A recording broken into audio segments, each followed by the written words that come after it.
So today we are joined by ex-doorman, known as a hard man, but obviously now you're doing something much more important, mate, and it's unbelievable what you're doing. And I do want to get into this because you are changing lives on a daily basis, and I've seen your work. I've actually experienced your work. I've never ever felt like that before, and I'll say that on camera on this podcast. Thank you. You're honest about it. It's hard for people to believe what I'm saying, but that's why I'm starting to make videos of him now. So people, it's not my words they're hearing; it's other people's words they're hearing, and and I thank them for being brave enough and honest enough to tell the truth when I'm after these healings. Because I know that you've been on other podcasts and did bits and bobs over the years, and obviously they've all they've all had hundreds of thousands of views. A lot of people have seen your face and notice, where you're from, your upbringing, your background. And there's a few stories that I'm probably not going to mention because, again, the story's been told hundreds of times. But a lot of people are interested in you for that crazy life you've had. And I've never yet had anybody on the podcast who's had a life like you. I've had a lot of lads from London, Manchester, all these different types of places, but from the northeast, like myself, I'm from Sunderland. Obviously, you're Gateshead, weren't you? Gateshead, yeah. Gateshead, and you've had a very colourful life, shall we say. So let's get into it, mate. So how do you end up becoming a doorman anyway?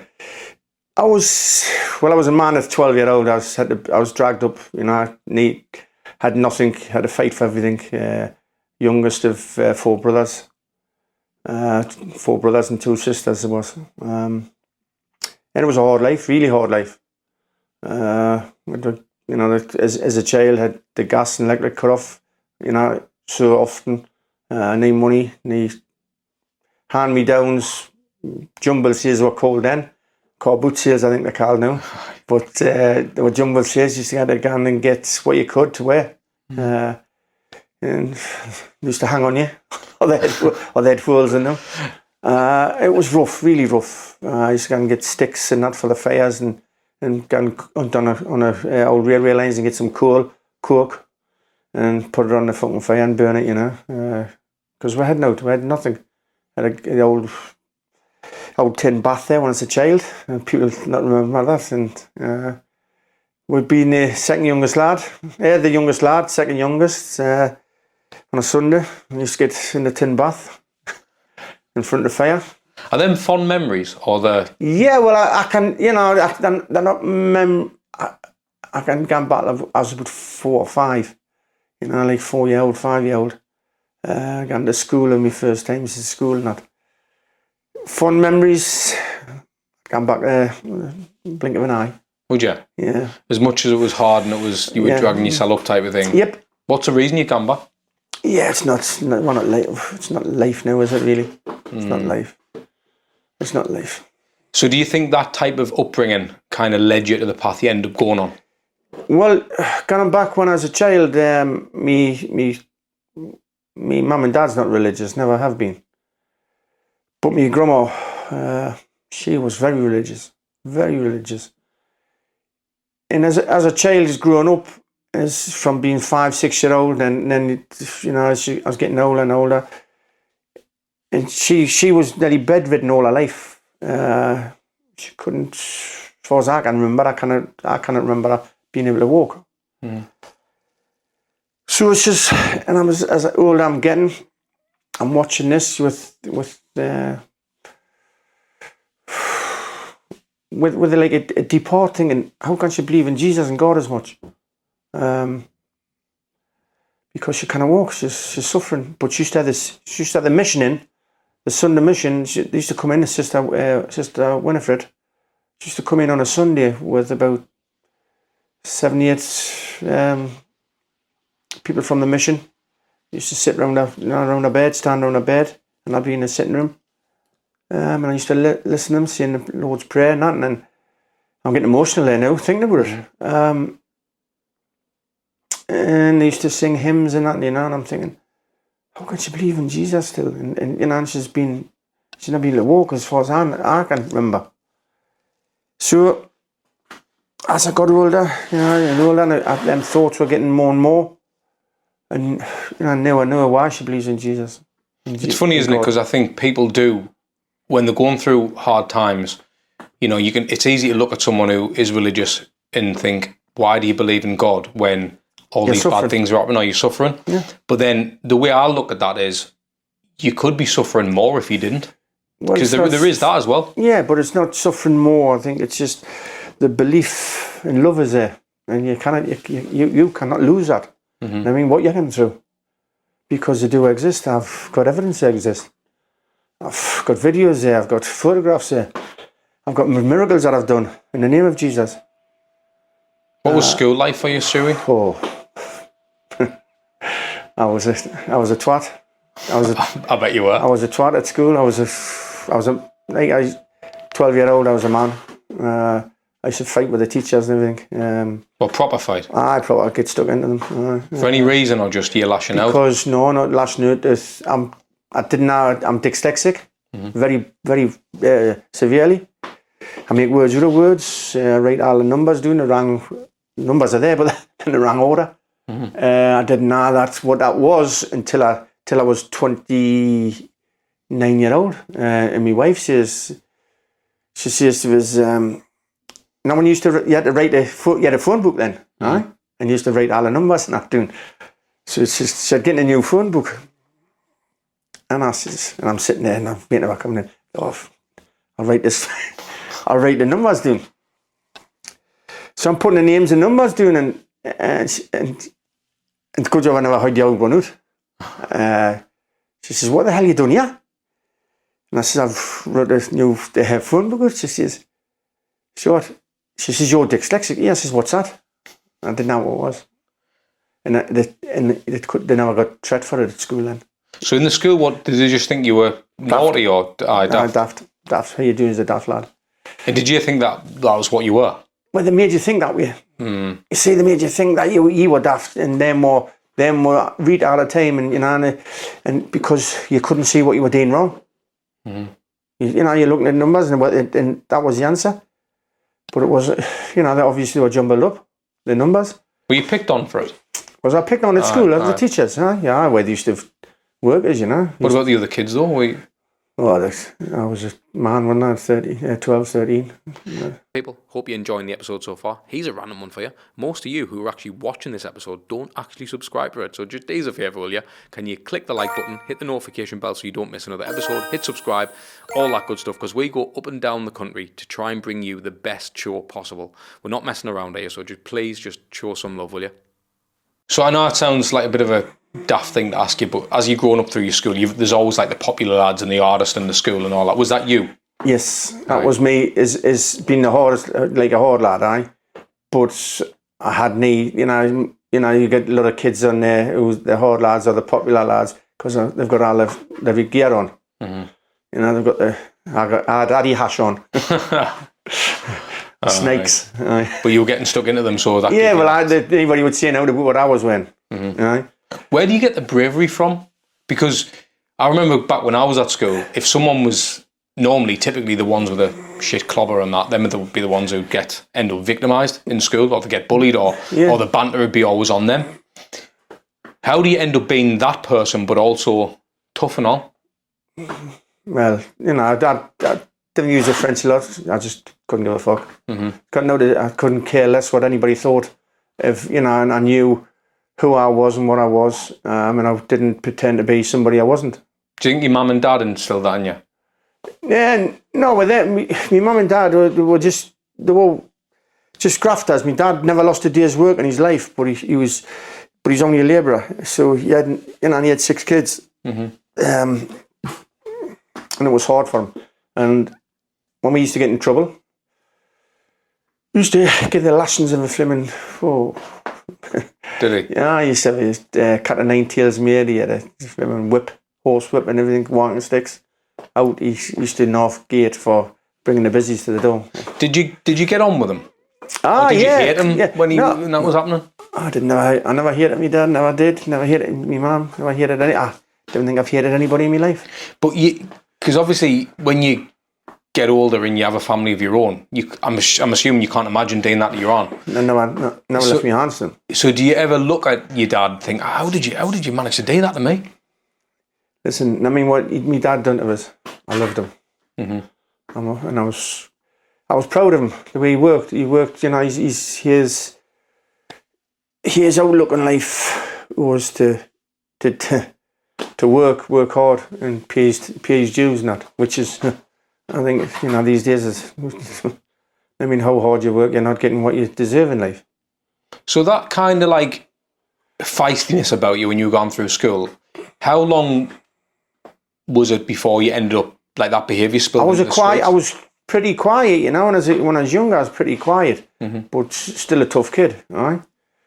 I used to be fighting freaking men like 18 to 25-year-old men when I was freaking 13-year-old. I couldn't care less about anybody. Were you winning and all? Or were yeah. But they couldn't hurt us. I had no fear and they couldn't hurt us. Were you a big lad? Yeah, big enough. Oh yeah. Can you remember what you weighed when you were a young lad? No. Were you a lump or were you just? Yeah, I was like so powerful, for a young kid. So powerful. I used to play for Station Hotel in Newcastle. Sunday football when I was 12, 13 year old on a Sunday. Really good. I played for Gates in the county when I was a young and Did you? Yeah. What were your aspirations, Stuart?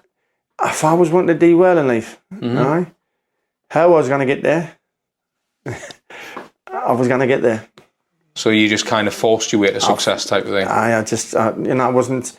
I worked doing steel place called the Delta Rains. It was a rough old pitch. It was. When I was 16, I left school, went there, and it was rough. Was that down on the quayside? It was doing on by the Metro Centre and Gateshead. All right, aye. It was there, just on that land there. So you worked there?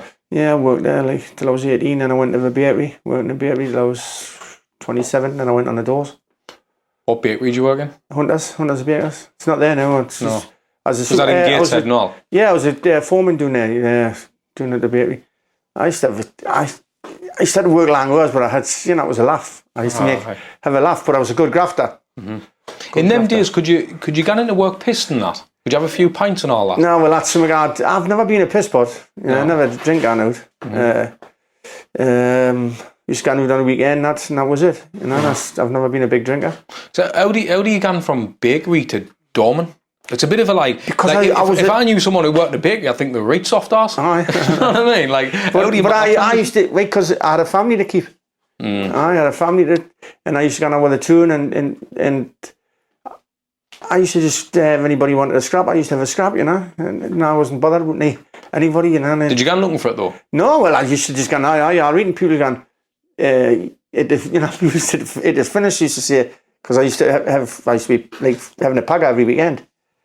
They say, "You Stu Watson?" I says, "Aye." I thought you were about 6'5" or something. I says, "Am I not like?"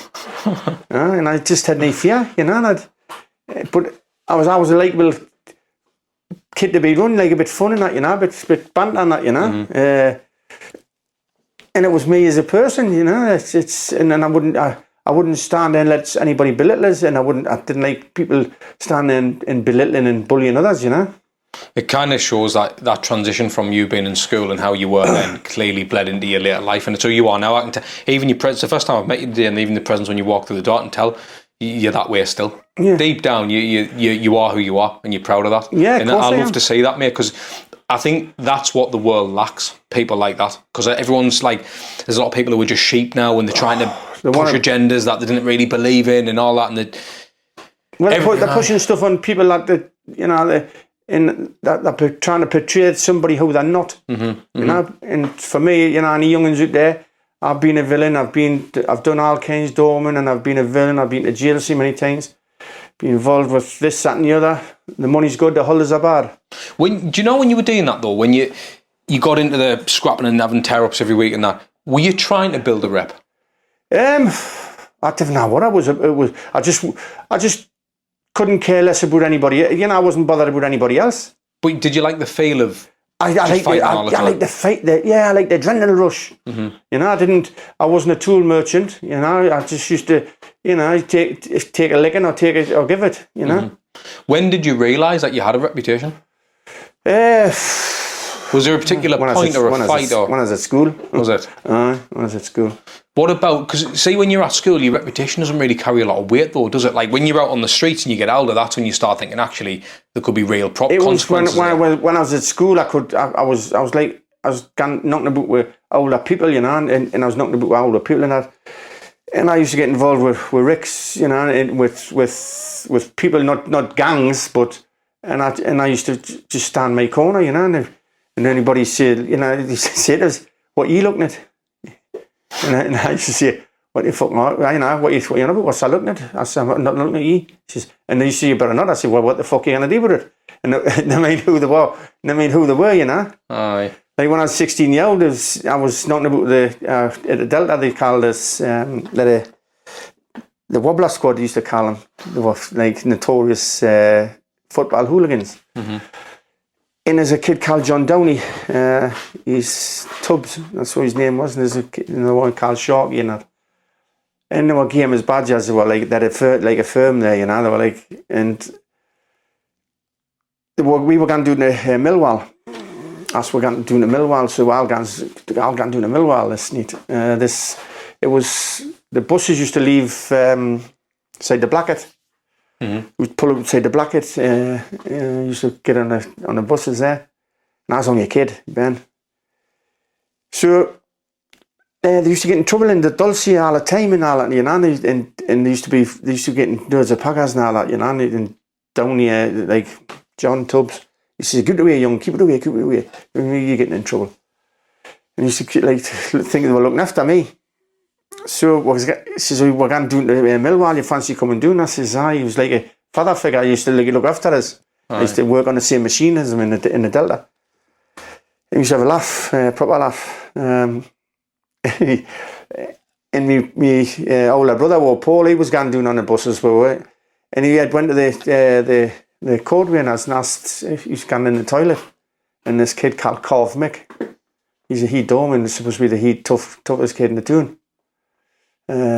He does all martial arts shit. He was from Coventry, Corv Mick, his nickname was Corv Mick. So anyways, he got a hold of, his kid was coming, he wouldn't let him go in the toilet, and he started like, said about him, and he fucking gave him a bat, and he's on it, and I went and run an hour.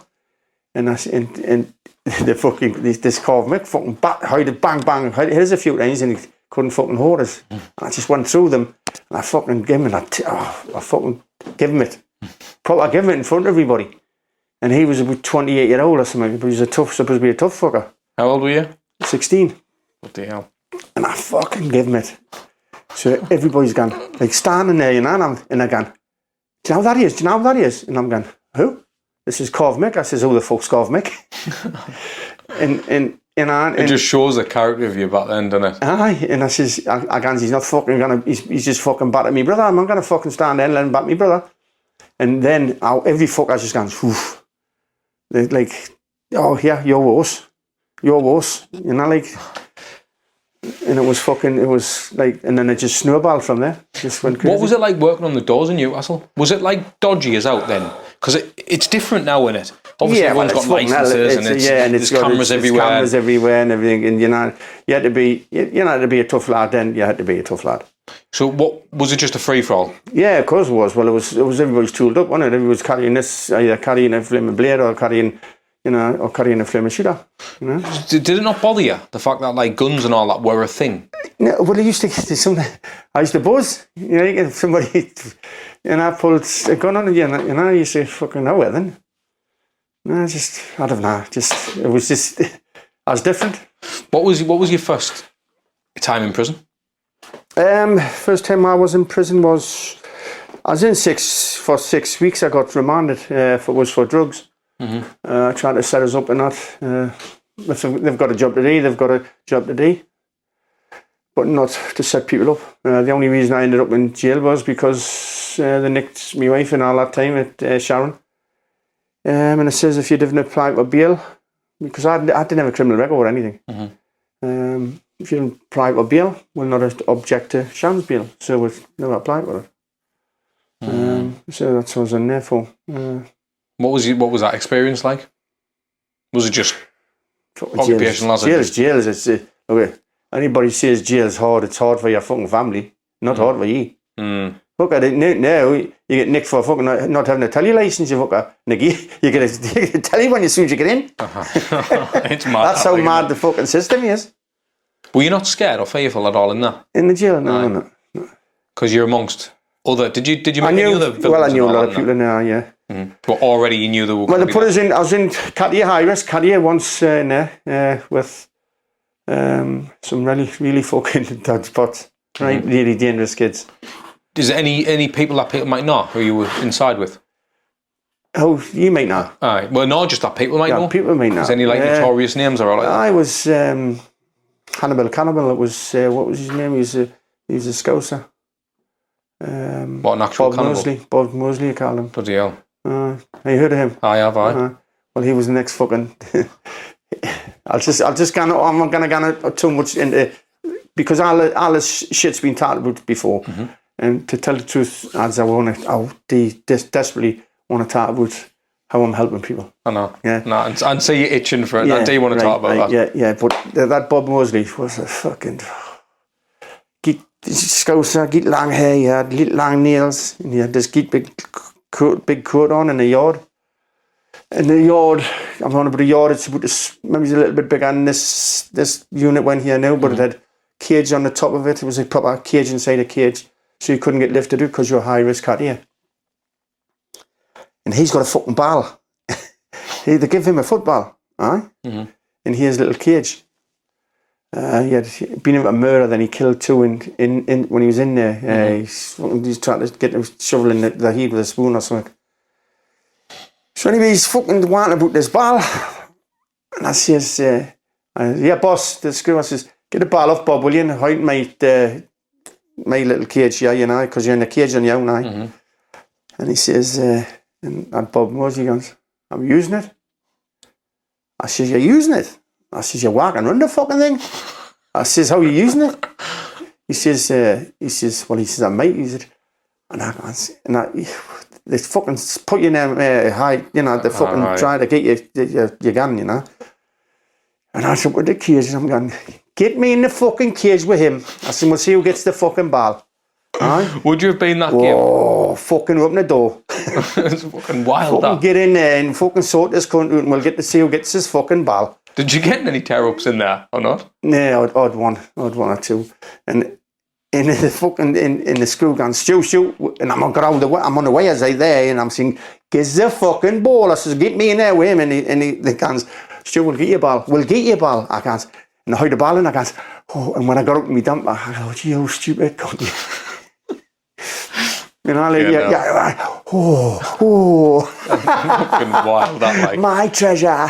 Do you think he would have been game and all? Fucking game. Didn't think so. No, he's doing game.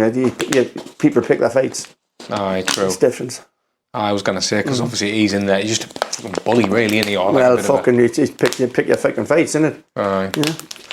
When you got out of prison then for your first time, did you kind of realise that things grew a bit for you? Like, because obviously once someone's done a bit of time, mate, instantly the reputation guns up anyway, doesn't it? Yeah, it does. It does, yeah. Aye, it does. With that then, because I know obviously you did, I just want to talk a little bit more about the doors and stuff, because I know a lot of people, as much as I want to talk about everything else, which we will, but I know a lot of people are interested in this type of stuff and all. With them doors, what's it like? Did you get to a point where you were running the doors, or were you just a doorman on a door? No, I've very rarely stood on the door. Right. On the doors. Right, never mind who come to that door. Them lads at the front door didn't get paid enough to deal with the big men. The names. Yeah.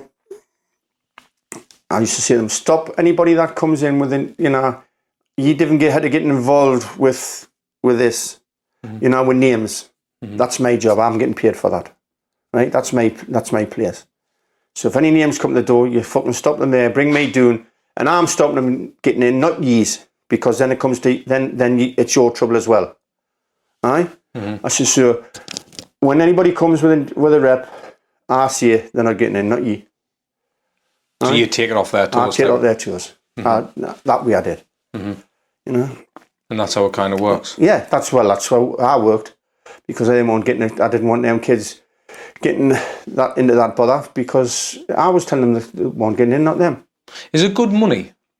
Well, it depends who you're on, what you're doing. Is it? So it's just, is it all about volume, like how many doors you've got? Yeah, but if you had a gaff there and it was like loads of fucking chew, you wanted to pay for getting all the chew. You didn't want, you didn't want to be, just on a wage. You want to be looked after. You're looking after the owner of that club and for them to make money. So you want to be looked after and make money. The one, obviously, I'm gonna mention it. The one video, that C50 Viv, when you had the scrap with Viv. Yeah. What was the truth about that night? Because when you watch that video, right, you just see him come in. There's a few digs being thrown, and that's really it. You didn't really see a lot. People have said different things. People say it was a proper, he's come in, he's done X, Y, and Z there. Other people have said, no, Stu had his back. Everyone took off and left him on. What actually happened that night? Everybody took off and left us. That was it. And that did happen. That did happen. Of course it did. I was on my own. Did you feel the force of him then? You know what I mean? Like, well, I've never felt. I couldn't feel. Because you weren't asked, were you? Like, I've never been. Anybody's head is, and I've gone fucking whoa. I'm away here. Oh fucking hell! Wow. I don't know. I've always been new, and now why I've been looked after all my life for this place I am heading for now, and what I can do now. And you know that life. We'll park that now. But I know that life kind of led you to carrying your own gun, didn't you? Yeah. Started doing that. Was that something that you felt like you had to do? Yeah, Stu, machine gun in the back of my pants. So you just literally live walking around with a machine gun on you? Under my pillar and doing the back of my pants. So do you think you were in a position where you didn't fear prison because you'd done that? You've done obviously a few sentences and whatnot. But then on the flip side, did you do for protection? Was that? Yeah, it was. Did you think it was going to? It's no good. You stand there and somebody pulls a gun on you. You go, oh well then, what good's that? You know what's mad though? When I look at you, you can tell you're a good person. You can tell deep down you've got a good heart. You can't.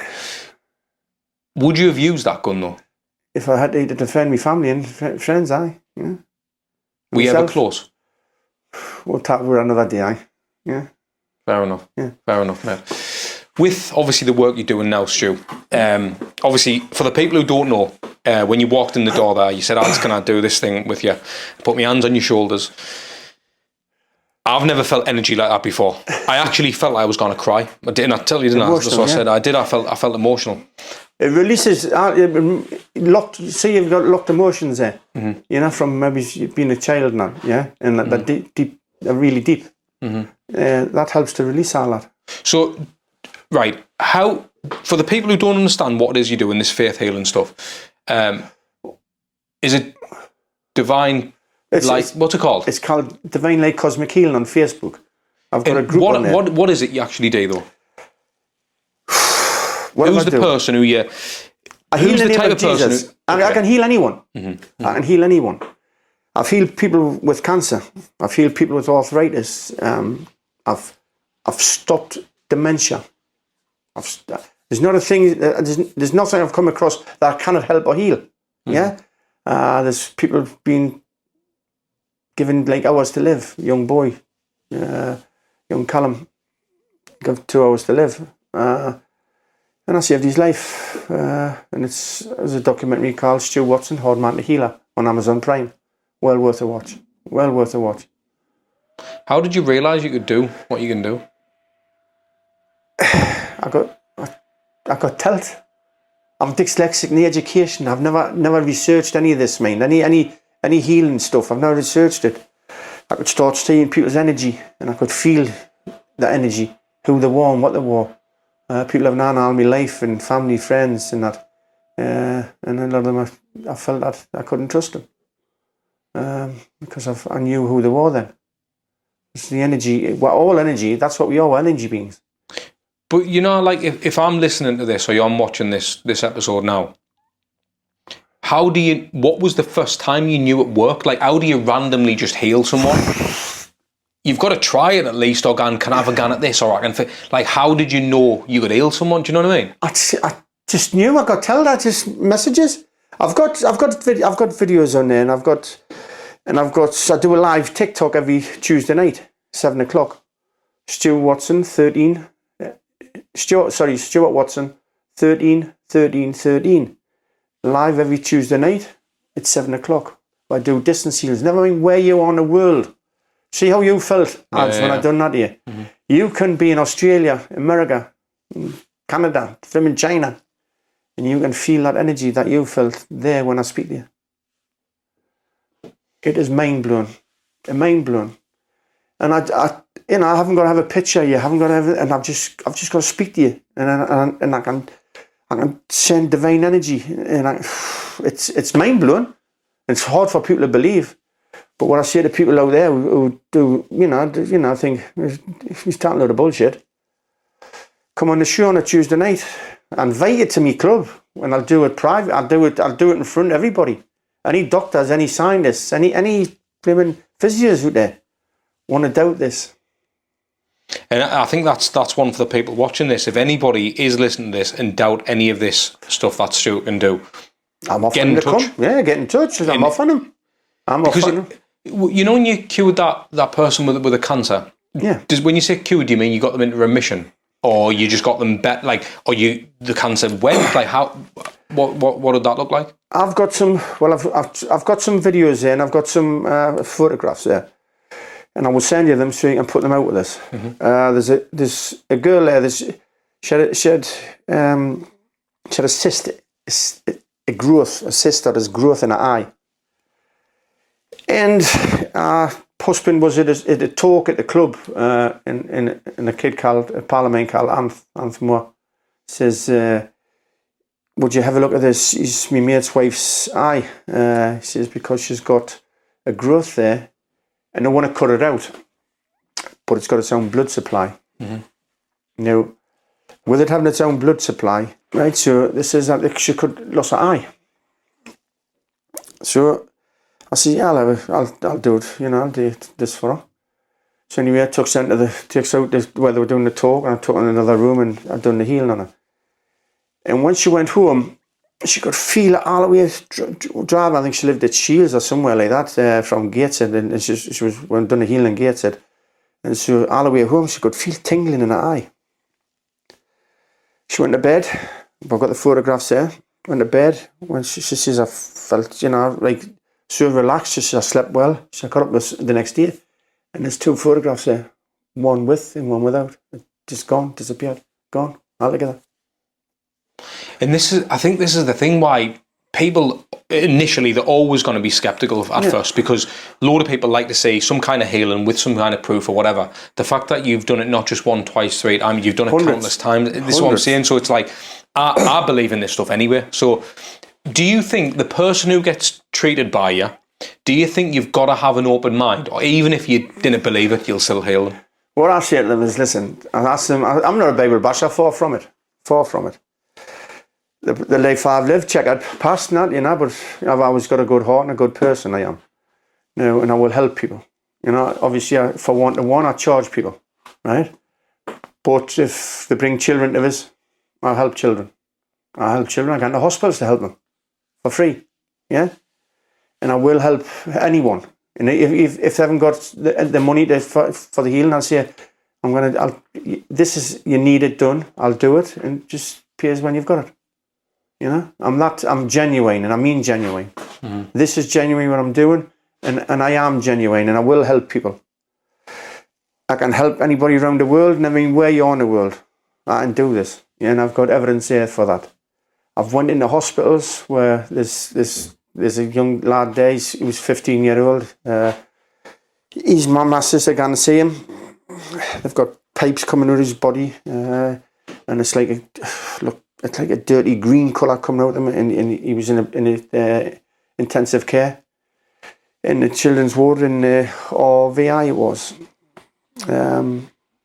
Went in, I seen him, I done the prayers on him and asked Jesus to come in and help him.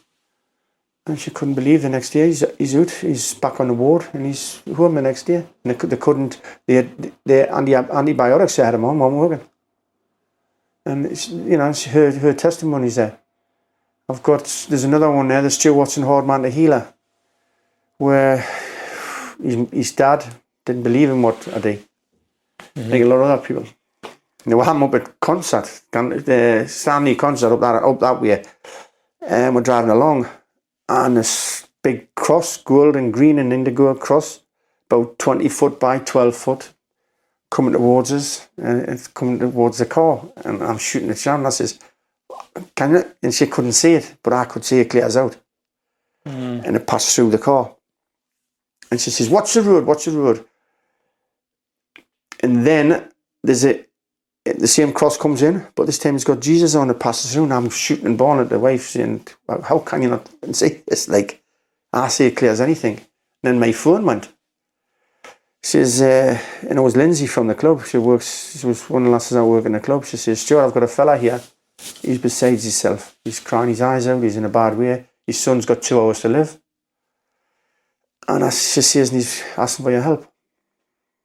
I says, "Give me a number." And so she's passed me the number on. And when he phones us up, and I says, calm down, I can't understand." He says, "Sure, I didn't believe in this. I didn't believe in this." He says, "But you've done an article in the local rag, the Chronicle, about 8-10 months ago." She says, they've done an interview there.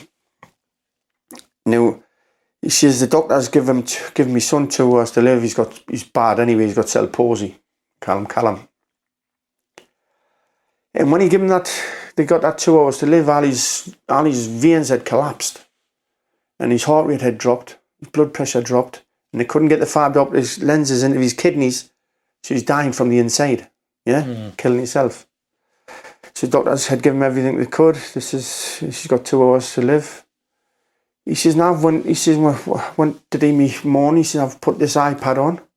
He says, "And all the family's in here." He says, "And when I've put it on," he says, "your article that you done, the interview you done, is on the top of the flaming me iPad in Chronicle Live." He says, and I never researched you, I never went looking for you. He says, "So I thought, how the hell is that coming straight on there?"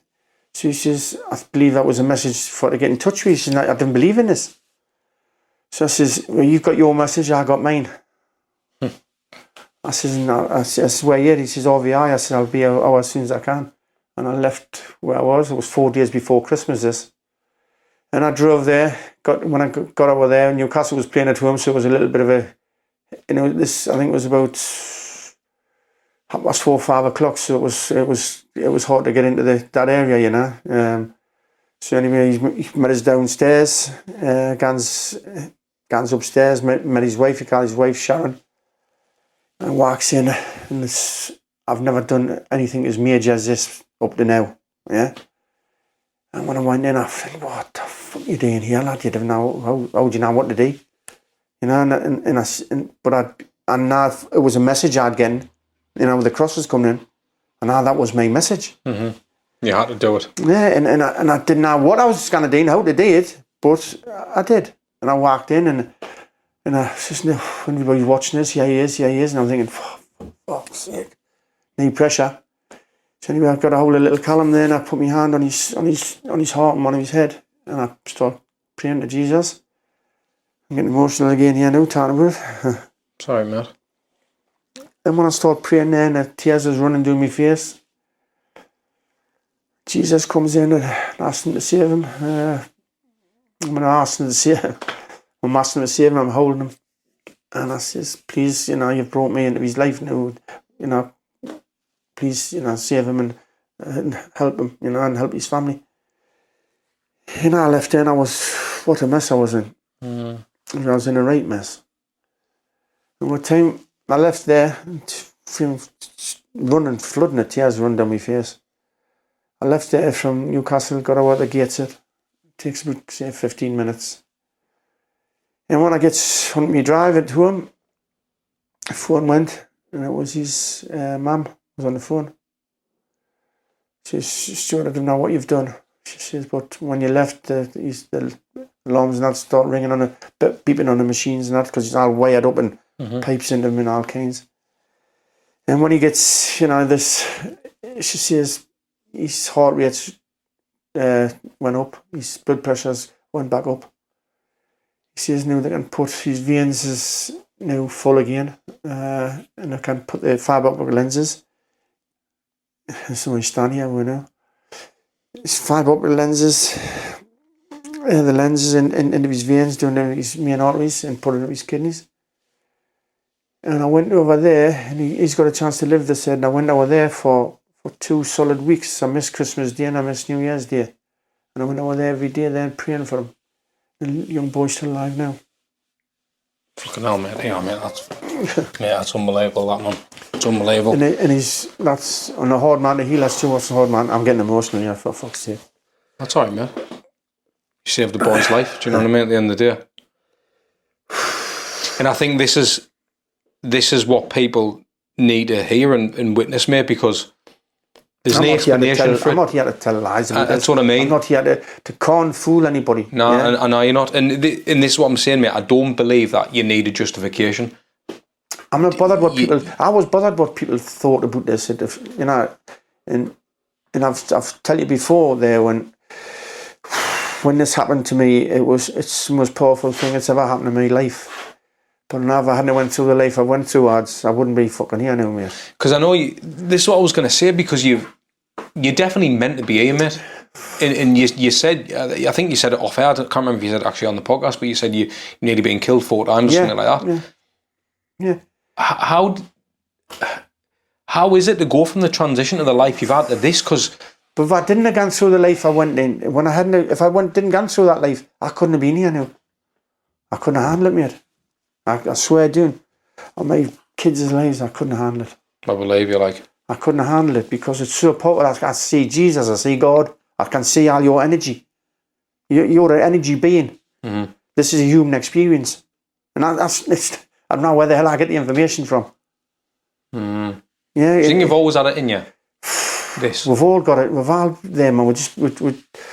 Do you think we've all got it? We've just got to tap into it. Well, more you'll ever believe we are, man. Aye, but you've been fearless throughout your life. So I feel like unless you're operating on that frequency, you're never gonna, like, there's a reason when you could have died multiple times in whatever occasion that's happened. There's a reason that you were fearless, because you want that energy to. It's hard. It's really deep to get into. But you know what I mean. It's not wanted. I've been given a role today. I've been given this role, and I can help so many people. Because people are going to be asking the question now: how did you nearly die 4 times? Was this in one occasion, like 4 different, four different parts of your life? I've had people put guns to me head and pulled the trigger. Just nicked the bullet. Nicked the bullet. And I'm on about reach next to me head. And what was going through your mind then? Couldn't you read? Not that bullet. were you? Because I don't know. Were you begging them to not do that? Were you game to die? It happened that quick. Mm-hmm. That it happened that quick. But when the gun got took off the kid, and they looked at it, it was a revolver, and it nicked the side of the bullet. Didn't hit it didn't ignite it. So you definitely should have been dead then. Oh, I'd have been dead. What was the other occasions? I was partying with Brandon Block and that, and Alex Payne, a kid called Cockney Stew. It's in Ibiza? In Ibiza, aye. And I'm partying like 2 or 3 days out. And I got into one of them little peddlers with my wife Sharon and my son Stuart and Scott. And I dives in, I come back painted up as a Zulu warrior. You know, I lived life, you know. I lived life and had fun. Too much fun at times, and I've dived in and they've pedalled off and left us, and when I went up and I come back up, I would say 20 foot deep the water, and I kicks myself up and I start panicking and looking about and panicking, and I went for a second time. And I laughing and thought I was carrying on. It was a fuck carrying on. And then the third time I went down, I was just floating down, like, I'm looking back and just what came through my head was, oh, that's lovely, that. Now this what I could see was beautiful. The sun coming through the water, blue and that, and the bottom of the sea and that, and then I'm just there, and I'm thinking, it's your time, Stuart. Wow, was that beautiful, lass. And I was so calm and relaxed. And I'm just put my hands on the bottom of the sea like that, and now they're bobbing in the boat, and I'm lying on the water, and I'm like bobbing on the bottom of the ocean. See there, and my hand hit a bloody anchor. Bloody hell. And I swear on my kids' lives, that yacht wasn't there when I went down. So again, Believe me or not. And that yacht, because now when you're panicking, twice I was panicking like fuck.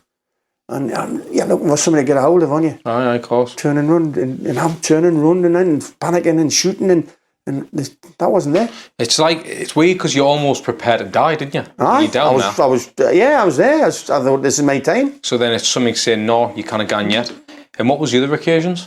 There's people shooting, they're putting guns, I shouldn't have stood there when they done it.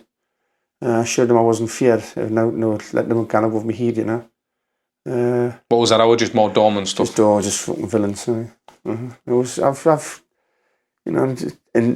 should have been electrocuted, and I wasn't. What are you doing? Trying to fucking cut the meter off? No, I was putting the fucking lights around the house.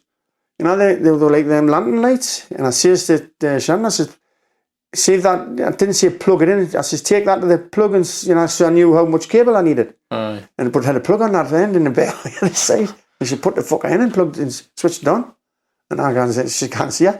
And I go, and I'm standing outside in the rain, and I'm standing outside in the rain. And I says, knock the fucker off. And it knocked off, and that's just like that. And I thought, fucking hell, it didn't touch us, I know, never. Do you know your life now? Because obviously, I'm not saying you weren't positive then, but you're a positive bloke. Like the outlook and what you're trying to do, it's unbelievable, mate. And again, I want to encourage anybody who listens or watch this to come to you. I do, because that, for me, mate, the way I look at it is, if I can pass this forward and do something with it, something positive, my job's done. As much as people want to talk about the villains and all that type of stuff, there's also something that's massively great coming out of this episode, and that's what I believe the reason you're here. And for me, do you have anyone from your past who believe in what you're doing now, or do you have you had to make a new circle of people, new friends, because you're on a completely different path now? I've had to make a new circle of people, new circle of friends.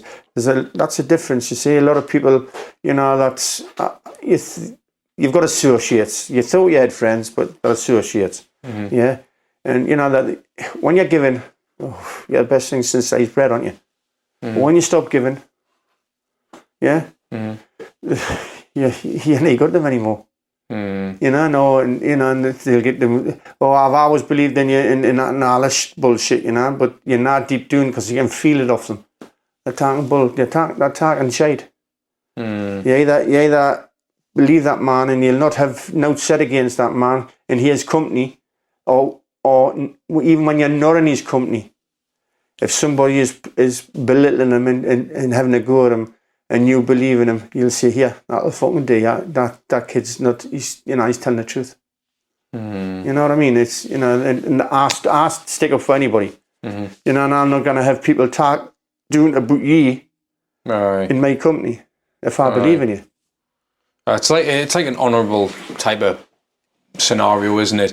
Because, I'm not from that world, right? So I didn't understand all that type of stuff, but I'm sure people. I'm on about in any world. In any world, and that's what I mean. But was there curiosity? Was there? Because I think I did ask you this. I definitely asked you this off camera. But is there like a hierarchy in that world, in the underworld, in the doorman days? Yeah, of course he is. Where were you? Were you like top dog? There, yeah. I feared nobody, and I wouldn't need any other firm. I couldn't give a fuck about them, and that's why it gives you a lot of respect. Were you a lone wolf?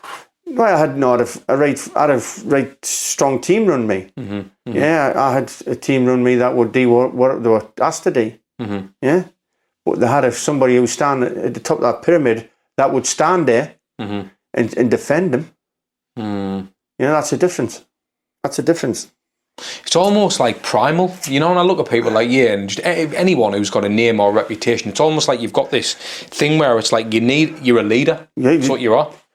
Okay, do you know what, in life, right, in life, and this is God's honest truth, in life, every civilization and every religion, whatever, you're only as strong as that man who's standing there. Mm. If he falls, everything falls underneath. Did you fall, or did you walk away? No, I walked away. I walked away from it. I thought, fuck this. I've stood by everybody, helped their families and everything, helped the door staff and their families and everything. And when I went to jail, you hardly seen anybody. Is that why you walked away, because of that final jail sentence? Well, it was what it was another lesson for me. You had to learn who these people were. Mm-hmm. Yeah, you had to learn, and sometimes it was a hard way to learn. Was there a particular day? Can you remember the day when you were like, Nemo? No. So it was just a gradual. When I walked with the jail the last time, and that was it. And I thought, fuck this. People, you know, you're only as strong as a man who's standing there. Mm-hmm. Mm-hmm. As soon as that man's not strong, standing there strong, yeah, he's there. He's there, and if he falls, the fucking firm falls. Mm-hmm. Yeah. Do you have respect for like each other in all that? Yeah, well, of course. I'll look. If you want respect, show respect. Yeah, I get that. Yeah. If you think you're above, I never thought I was above any fucker, anybody. Mm-hmm. But I never thought anybody was below me either. Mm-hmm. Yeah. Mm-hmm. And as soon as you get that attitude, you lost. You lost a lot of respect. Mm-hmm. Because if you think you're above people and that, and think I'm the fucking, you know, and these are just nobody. Yeah. You've lost it. You know, did you ever mix with any of the Sunderland lot?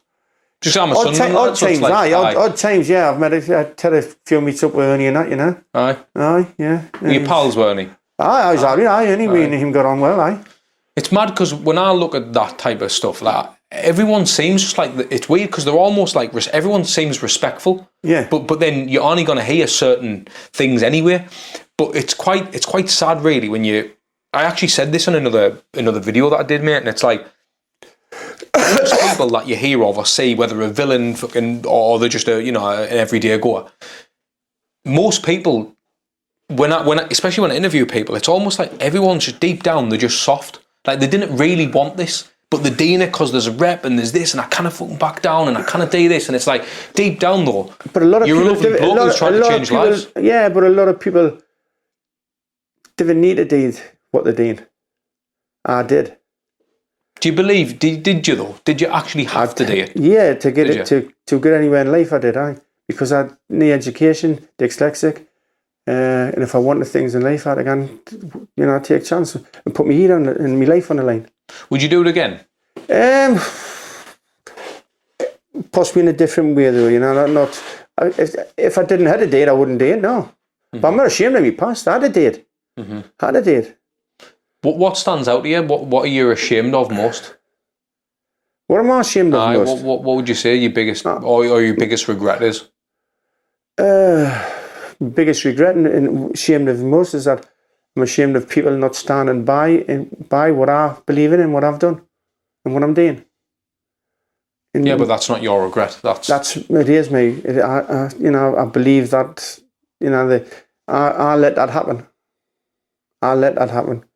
And it should never have happened because I should have made sure that people knew this is a God's honest truth that I'm doing, and it's God's work and Jesus' work I'm doing. I know, but whether they believe me or not. That's what I'm saying. So how can you regret something that they did? Because I should have maybe pushed it harder and harder, but and people, I don't know, but that's what I regret. People not, people that I've known all my life. I regret losing a lot of people because of this.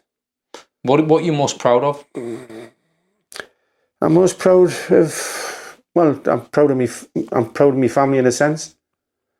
Yeah, in a sense that I've had to let myself down a bit from what they wanted me to be. Yeah, mm-hmm. But I'm proud that I'm proud I've got a family. And your parents, is any of them here? No. What did they know of, like, before they passed? They never knew no to this. Did they not? No. None of it at all? No. And if you could speak to any of them now, what would you say? Are you proud of his mum, dad? Are you proud? What do you think they'd say? Yeah, I think they'd see us. Aye. Because they didn't want you in a life of crime and violence. I know my gran would be proud, so proud. Aye, that's the thing, innit? Yeah. Them early days when you're seeing her on in the bed. Yeah. And I was questioning why. But listen, and I say to people when I'm doing me talks and Jesus and God, they never ever left us. We left them. When I remember I was a kid at school, you sung the Lord's Prayer and hymns in the morning, and you said your Lord's Prayer when you're getting your Sunday, your lunch, your dinner time, getting your dinners. Before you got your dinner, you said the Lord's Prayer and that. And slowly but surely it got taken out of our schools, got took out of our assemblies, taken away from them. What would you say the hardest battle you've ever faced is? This is the hardest battle. This, right now? What I'm doing now is the hardest battle for me to convince people that I am telling the truth. I'll take any lie detector test. I'll sit any test they want. These are miracles I do in the name of Jesus. Anybody wants to doubt it, come along, get in touch. It's Stu Watson on TikTok, 131313. Join my group on Facebook, Stu Watson Divine Light Cosmic Healing. Contact us, 077 342 642 70. I'm here to talk to, here to help. Any doctors, any scientists, anybody out there. Yeah, I've got a story to tell, ads, but it's not it's going to be quite a long story. It's about scientists that were looking at me and what I can do, and it turned very nasty. Because I was going to say, there's always going to be. It's like, mate, I've had physios on here, and you'll find that physios didn't get on with the NHS because they're doing different treatments, different things at the end. They just want to hide drugs at you. It's all money in it. Yeah. So there's that. Then there's people like yourself who are going to challenge other scientists. There's always going to be. The thing is, once you hide religion into the mix, that's where there's always going to be some kind of tension. Yeah. But religion was created to divide humanity. Simple as that. All praying the same God, is different name. And that's the thing, isn't it? It's like, and this is what I was saying to you off air, mate. Like, you didn't, as much as I want to encourage anyone to come to you, but you almost don't need to justify it, because if they didn't come to you, it's them that are missing out. Do you know what I mean? Like, but then at the same time, you want to help more people. Yeah. I hope people take us up on this offer. Yeah, and come and see us and get in touch with us. There was a doctor, Dr. Bambra. I'd helped so many people, and they were going into his surgery. It's a GP, and they were saying, "Pa, you're looking better, and you know, blah blah blah." And he says, "Because I'm seeing a friend of mine. He's a healer, Stu Watson, and my name got mentioned to this doctor so many times." He says, "I'd like to meet this fella, but he does Reiki. He's alternative medicines and that, so he believes in stuff." So he says, "Would you come?" Somebody got in touch with us and says, "Would you come and he wants to meet you?" So I went to it's Trinity Square there in Gateshead, doctor in there. So I went to see him, and when I got to see him, he's like saying, "You know, I've had so many of me patients coming in that they are looking better and they are feeling better. Then, you know, and they've said it's through you." And I says, "Well," I says, "I can help." He says, "Well, can you tell us a bit about it?" He says, "Because I do a bit of Reiki myself." So I says, "Well, doctor," I says, I'm dyslexic. I says, "I'm hard, I put words in it. So I'd rather show you if I can." I says, "It's easier for me to show you." He says, "Go on then." So he lies on his bed, and all I do was put my hands on his head. All I do is touch your head. Anybody wants, I never touch their bodies. I never, I'm not fully clothed and everything when I do this. So the doctor's lying there, and he didn't tell us anything. He had a fibrillation. It's like a regular heartbeat. He didn't tell us about it. So anyway, there's somebody shouting, after he'd been lying there about 10 minutes, somebody shouted at him, knocked on his door, something shouted. So he was like, "Come run," like that, like shocked. So what the hell's just happened there? I said, "I said I'd show you." I said, "I have showed you." He says, "Stuart," he says, "that's amazing, that." He says, "What I've just felt there." He says, "I've got a regular heartbeat." He says, I says, "You should have said I would have targeted it." He says, "And I can't." He says, you can feel a irregular heartbeat fluttering. It's irregular. He says, you can feel it. It's always there. He says, it's gone. It's not there now. I says, and this is off the doctor. So I was going away, he says, and I was going away for a few days. He says, and it was a bank holiday or something, it was. And he says, I'm going to have a meeting with the rest of the doctors in this Trinity Square. He says, 14 doctors or something in there. So when he got in touch with us when he got back, he says, sure, he says, would you like to do alternative medicine in this in our surgery? I says, of course I would. That's my goal. He says, well, we want you to get is it CB? Was it CBS of the? Oh yeah. Like what do you call it? Aye. It's like a police check. Aye. He says CRB check, and I says, tell the truth, doctor. I says, I'm not going to embarrass myself getting it. I says, because I'll never get a one. I says, but I says, your clients, the patients, they can have 2 and 3 people in at a time with us. You know, they haven't got to be alone with us. They've got, you know, the leather clears on. I've never been charged for. I've been found guilty for drugs or sex offences or anything like that. I says, anyway.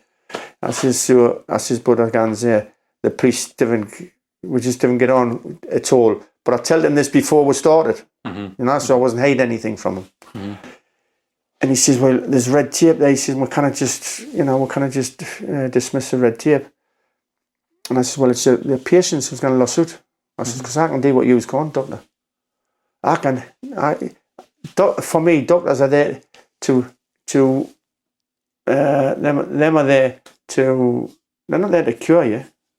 They're not there to heal you.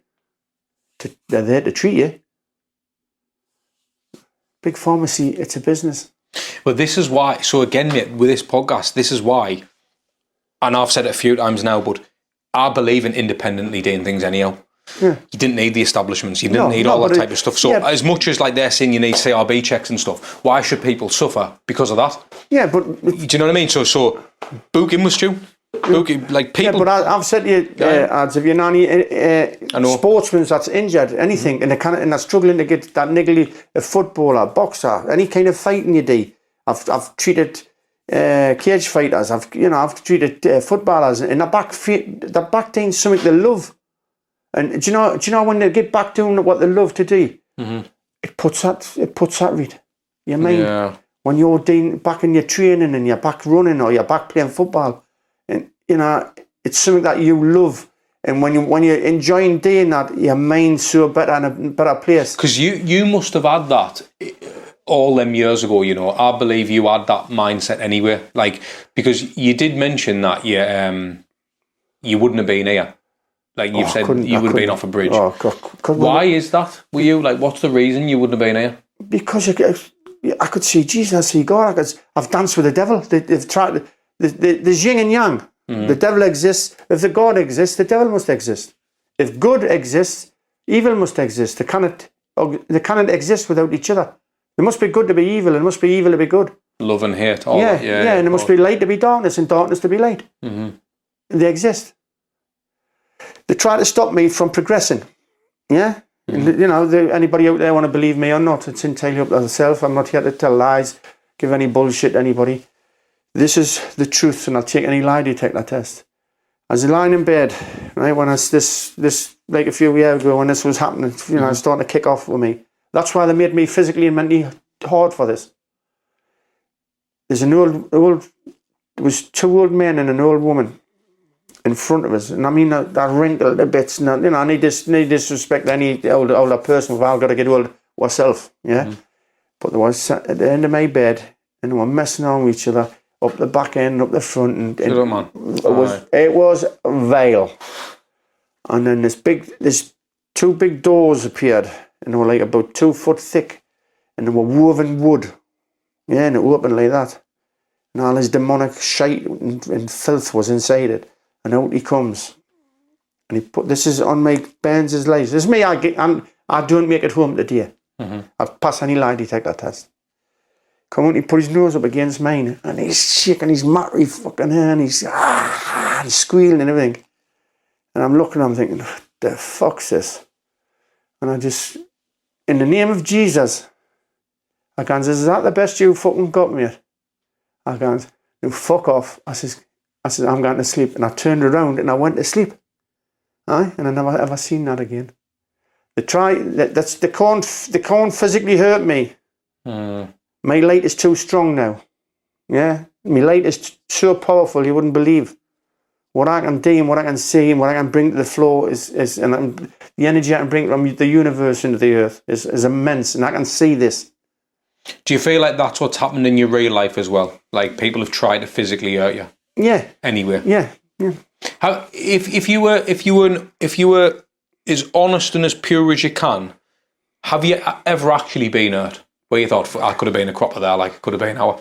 I could have been dead. Aye. I didn't mean where you nearly got shot, because I know that sounds mad, but you didn't get shot. Do you know that you did? Like it didn't get off, so it's not like you got shot. When was there is there any point or even a fight where you've actually been like, I was right? You don't have to mention names, but like where you were right in the shit. How I've been I've been stabbed and I've been stabbed right through the leg, and I reach through and all my muscles hanging out my leg and everything. And I thought I was gonna fucking snort it there. I have not in a fight. I've had dogs get a hold of us. Aye, my own dog. Put my hand in and stopped two dogs fighting, and one of them's got a hold of my hand. He didn't know it was sorted out the other dog, and he's shaking as they run like I thought I was gonna die there.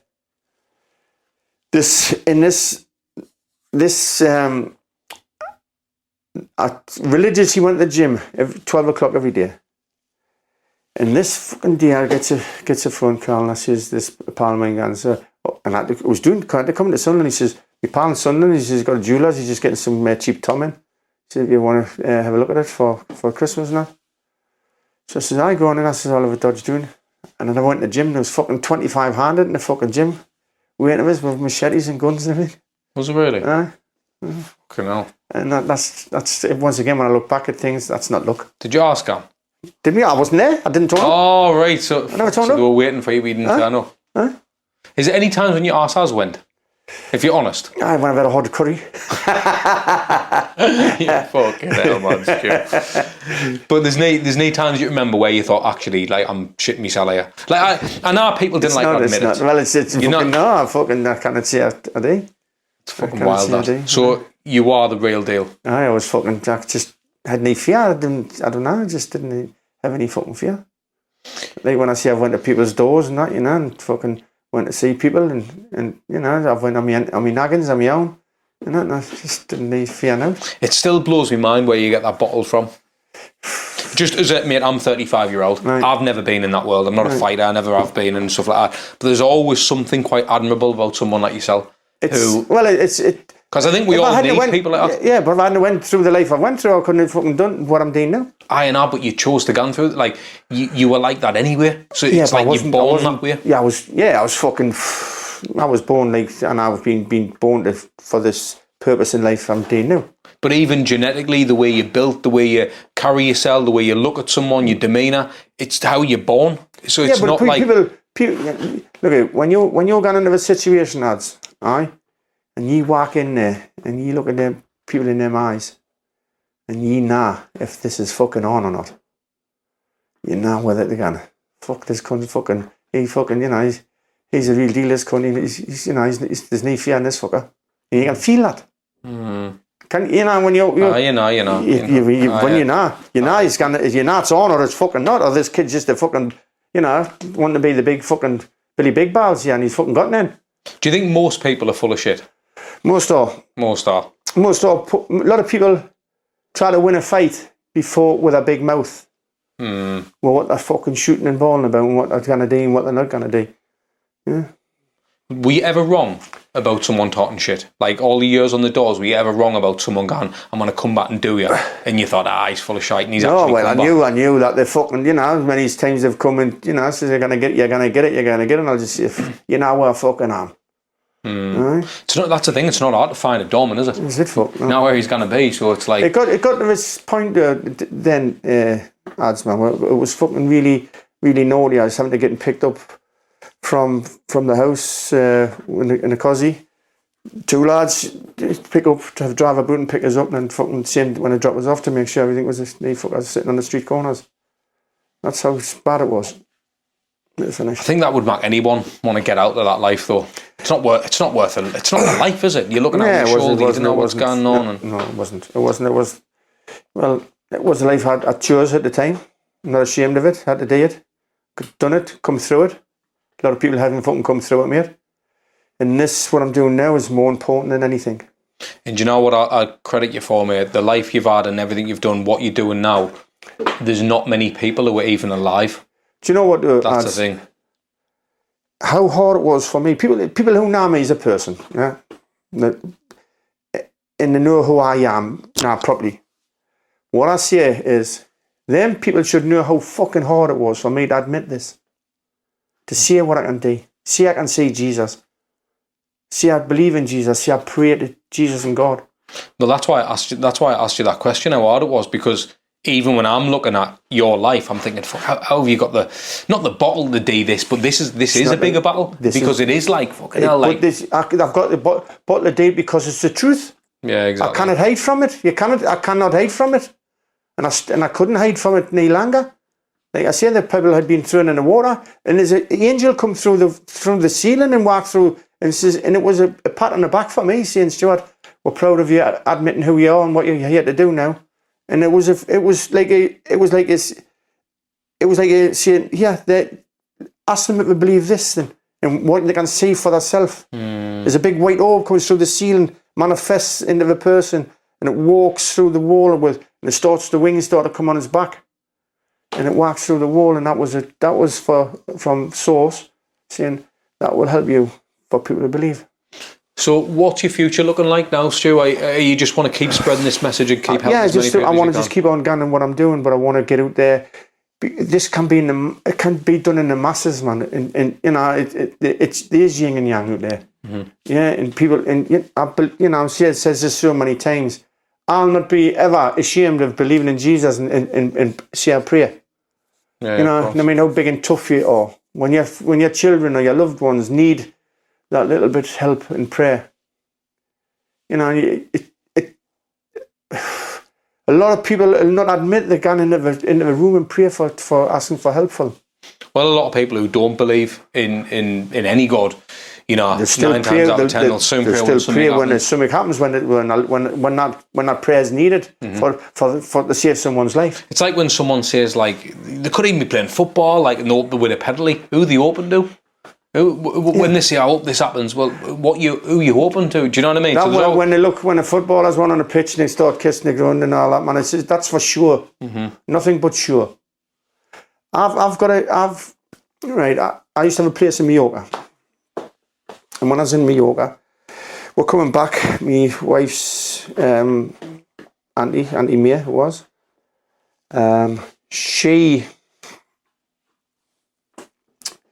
She was in hospital with a routine foot operation. It was for a big tour, I think it was, routine tour operation, but she's got angina.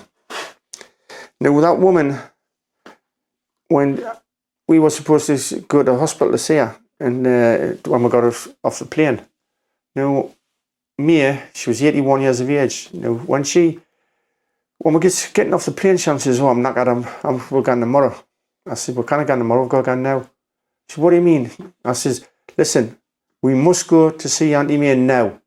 I says, "I've been told." She says, "Well," I said, "I'm just getting a message. I didn't ask us why and how. Just say, we've got to go now." So anyway, we're going up to the hospital. It was a QE in Gateshead. And Auntie May's in a cubicle by herself. You know, like one of them little rooms that they get by themselves. And we're going in, and our daughter's Glynis. But Glynis was leaving to go to work. And Mia didn't know who we were. She was that bad. She's lying there like half up on a bed, you know, like. And when I walks in, I could see her soul leaving her body. And I swear down on this, on the life of Jesus, and on my family and on myself. I could see her soul leaving her body. Her light being, her soul. Yeah. And it was leaving. It was all beautiful colours. And it was leaving her body. It was about 2 foot outside her body. And when she was in this state, she was fighting for life. Do you know when an old person's I don't know if you've seen it. It's when I and I'm gasping for every air, every breath, gasping, like that she was. And I put my arms around and I put my hand on her heart, one on her head, and I started praying and that, and it started tears in my face, running down my face again, and asked Jesus to save her. And as I'm asking for that to save her, the soul started just slowly returning back into her body. A light being, that's who we are. Starts returning back into her body. And her breathing started again. Until she started breathing normal again. And she lived for another 5 years, mate. And that's on God's honest truth. And I'll sit any lie detector. Anybody wants to test me for this, for the truth I'm telling. This is the truth I'm telling. I can help anyone. I can help anybody. I can give energy to anywhere in the world. Well, these two young ladies in there come with breathing problems. I'm going to hand you out of them. Tell them how they felt before when they came in and how they're feeling now. Hi. When I first came in, he asked us to take a seat and lie down, but I couldn't because I was really breathless. I had to try and control my breathing. He says to lie down and my breathlessness will go away.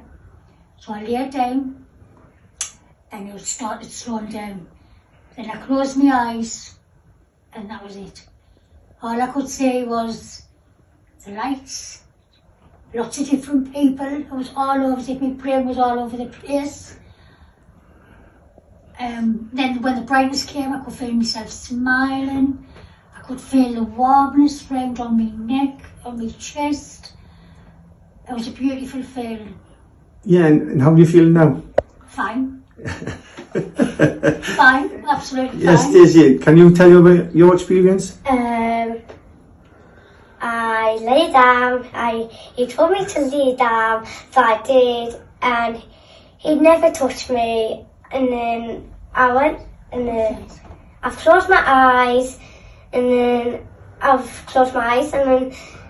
the lights, like I can see like green and yellow and God. And how do you feel now? I'm so better. I'm So much better. How's your breathing? good. Good. Hey, thank you for your honesty, ladies and gents, ladies. Thank you.